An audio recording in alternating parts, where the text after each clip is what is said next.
Darling Prabhas భోజన ప్రియుడన్న సంగతి మనందరికీ తెలుసు. తన సెట్లో ఎంతమంది ఉన్నా సరే అందరికీ తన ఇంటి నుంచే రకరకాల వంటకాలు తెప్పించి వడ్డించడం ఆయనకు అలవాటు. అయితే తాజాగా ప్రభాస్ ఒక ఇంటర్వ్యూలో చెప్పిన విషయం విని అందరూ షాక్ అవుతున్నారు. కేవలం ఇంటి భోజనమే కాదు, తనకు నచ్చిన రుచికరమైన ఆహారం కోసం ప్రభాస్ ఏకంగా రాష్ట్రాల సరిహద్దులనే దాటేస్తారట. షూటింగ్ సమయంలో తనకిష్టమైన వంటకం కోసం వేరే స్టేట్ నుంచి విమానంలో ఫుడ్ తెప్పించుకున్న వైనాన్ని రెబల్ స్టార్ ప్రభాస్ సరదాగా పంచుకున్నారు.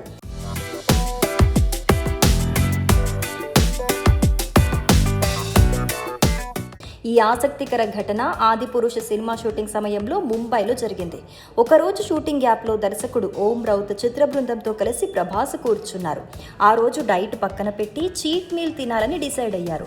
అప్పుడు ప్రభాస్, ఓం రౌత్ నీకు ఇవాళ ఒక స్పెషల్ ఫుడ్ తినిపిస్తా అని చెప్పారట. ముంబైలోనే ఏదో హోటల్ నుంచి ఫుడ్ వస్తోందని అందరూ భావించారు. కానీ ప్రభాస్ మాత్రం చెన్నై నుంచి ఫుడ్ ఆర్డర్ చేశానని చెప్పి అందరినీ ఆశ్చర్యపరిచారు.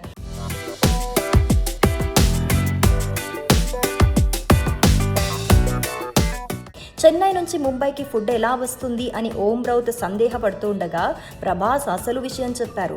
కేవలం ఆ వంటకం కోసమే ఒక వ్యక్తిని క్యారియర్లతో సహా విమానంలో పంపించారట.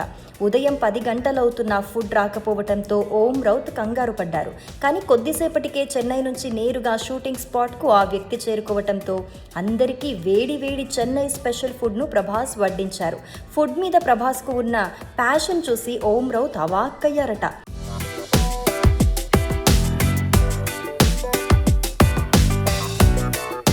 ప్రభాస్ చేసే ఆతిథ్యం గురించి ఇప్పటికే టాలీవుడ్, బాలీవుడ్ నటీనటులు ఎంతో గొప్పగా చెప్పుకుంటారు.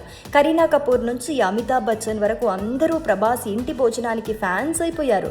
ఇప్పుడు ఏకంగా విమానంలో ఫుడ్ తెప్పించుకున్నారనే విషయం సోషల్ మీడియాలో వైరల్ అవుతోంది. సినిమాలే కాదు, మనోడి ఫుడ్ ఆర్డర్లు కూడా పాన్ ఇండియా రేంజ్లోనే ఉంటాయంటూ ఫ్యాన్స్ మురిసిపోతున్నారు. ఫుడ్ కోసం ప్రభాస్ చేసిన ఈ సరదా ప్రయోగం ఇప్పుడు నెట్టింట హాట్ టాపిక్గా మారింది.